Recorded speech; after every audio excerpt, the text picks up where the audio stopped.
We're on now again. We're good, right? Okay. All right. Am I for war? Am I for peace? Lord have mercy. I am for peace. Now, preemptive strike. When I first heard that, I said, that is no damn good. I don't care. I mean, I'm an American, you know. I don't take the first punch. I don't pull the gun and shoot first. I wait for the other guy. I wear the white hat, not no black hat. But then, you know, a wiser person than myself said, what happens if a whole bunch of thugs have your son and have a gun pointed at your son's head? Do you wait until they pull the trigger, or do you shoot first? And what about the same group of people grabbing your daughter and are about to rape your daughter? Do you wait until her clothes are ripped off and they try to insert you know what, or do you kill them? That's a preemptive strike. And so there are times when I shouldn't even say that. There are times when you have to know that you have to fight. Michael, you keep saying I. You've said it about 10 times one of our viewer comments. And you want to prove that I cannot reach peace alone?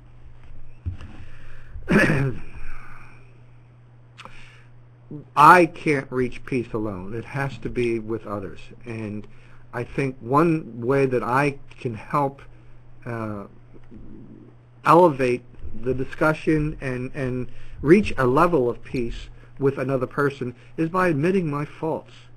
I think too often we come to the table with pride. We have an agenda, and we have to insist that we do it my way, because my way is the better way. And let me just have you come in and I'll show you why it's so good. I have all these expert studies that I have done. I have statistics, and I have all these degrees, and I've done this and I've done that. You can't come to the table. You can't get into a conversation that way. You have to know that you can't do it for yourself. You have to look at the entire large picture. If we don't do it voluntarily, it's going to be forced onto us. How? Things are going to go bad with the world.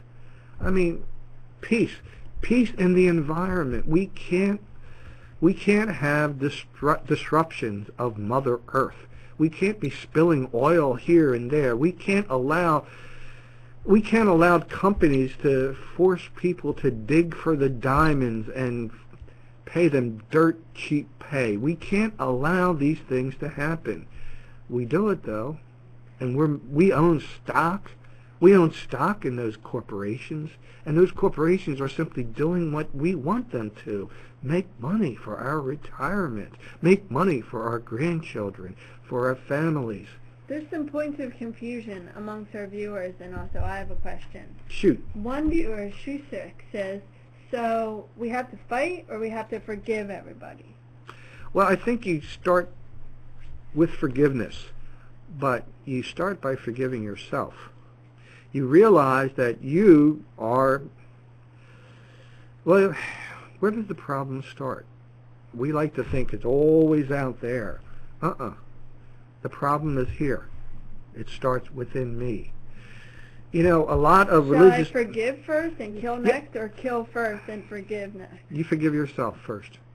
You start off that every day for what you know or what you feel that you should have done or didn't do, or what you think that you must do in the future. You forgive yourself for the anxieties, for the failings that you've had.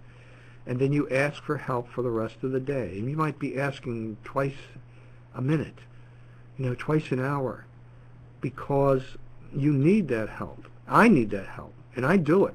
I do it every day. I'm a equal opportunity offender when it comes to sinning or doing bad things. And it's not really bad. It's just things that I was raised to do. Well, I'm confused by what you say, because earlier you had said something to the effect of, it's all good. Now you're saying that you need to forgive yourself as a sinner, and that these awful corporations are doing bad things to harm the earth. So how can it be all good from the perspective of a universal force, and at the same time be good and bad, sins, this kind of very Christian undertones that are basically streaming through everything that you're saying. Well, I don't know if you call them Christian undertones. I think it's more of a spiritual undertone of many different spiritual beliefs. Forgiveness is one thing that I do every day, and I have no problem with that. I like to think that there is a good that's out there, and there's something that I perceive as bad. I don't know if it's bad. A lot of times I don't know if it's really good. And unfortunately, I have to wait until the end to understand that a bad may not have been so bad. I went to war, Vietnam. That was the baddest thing I could ever do. You know, I had to lead men. I had to have men kill other people. And I had to have the stress that haunted me for the rest of my life. I had called friendly fire in on my own troops. Do you know what that means? Do you know what guilt I have and have had for 40 years? Having men wounded in my own platoon based on the order that I gave over the radio. I've had that.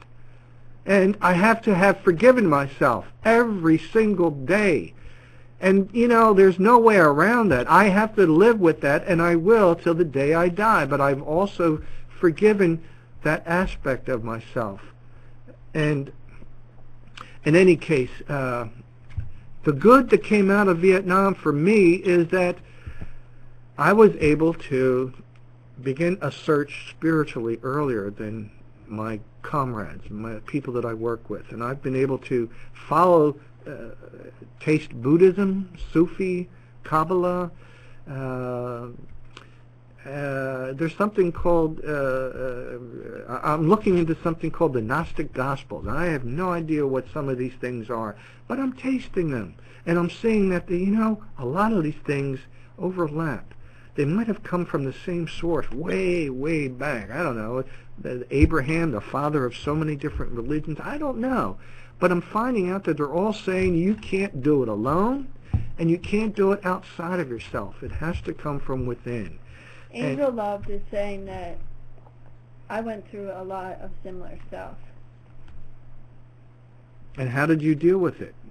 Did you find help from a source that's above you, or did you have it come from your stock market, from your therapist, from your school, from your job, from outside sources? I mean, you got to look for it inside. And that's where you find peace. And that's where you find how to offer peace, offer happiness to other people.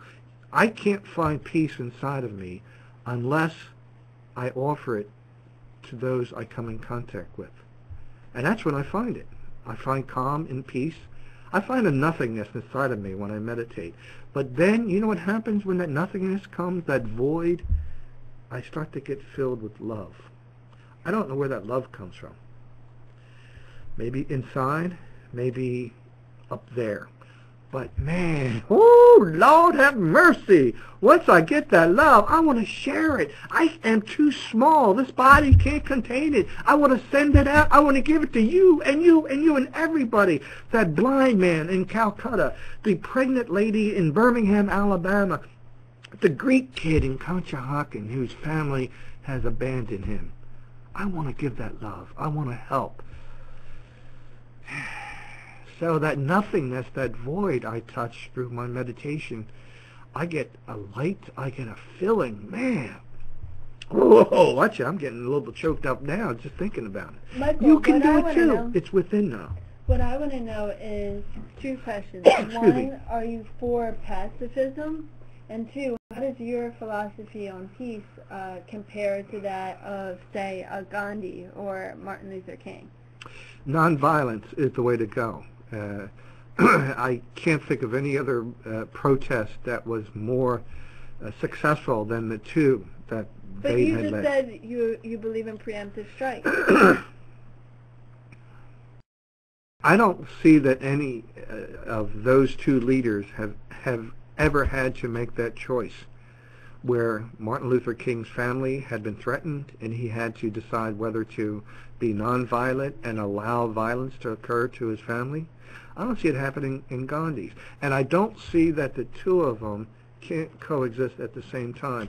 You make a choice in your way of life. You make a choice to try to obtain something which you firmly believe is good, perhaps that you felt within you that it was so good that you want to help not force, but to have people look and good change. Means feels good, right? Or what does good mean?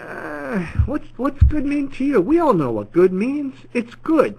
It's good. You know, I don't have to describe good to you. We know what good is. You know, it's a feeling, as opposed to bad, as opposed to depressing, as opposed to.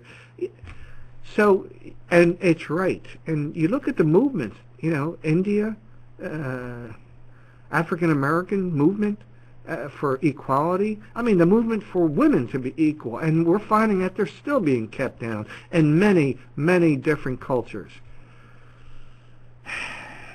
And they should be raised. They should be equalized. And so now a preemptive strike. You know what I used to do when I was trying a jury trial? I knew what the DA was going to do against my weakest argument. So rather than let him use that thunder against me and make me look bad, I stole the thunder from him.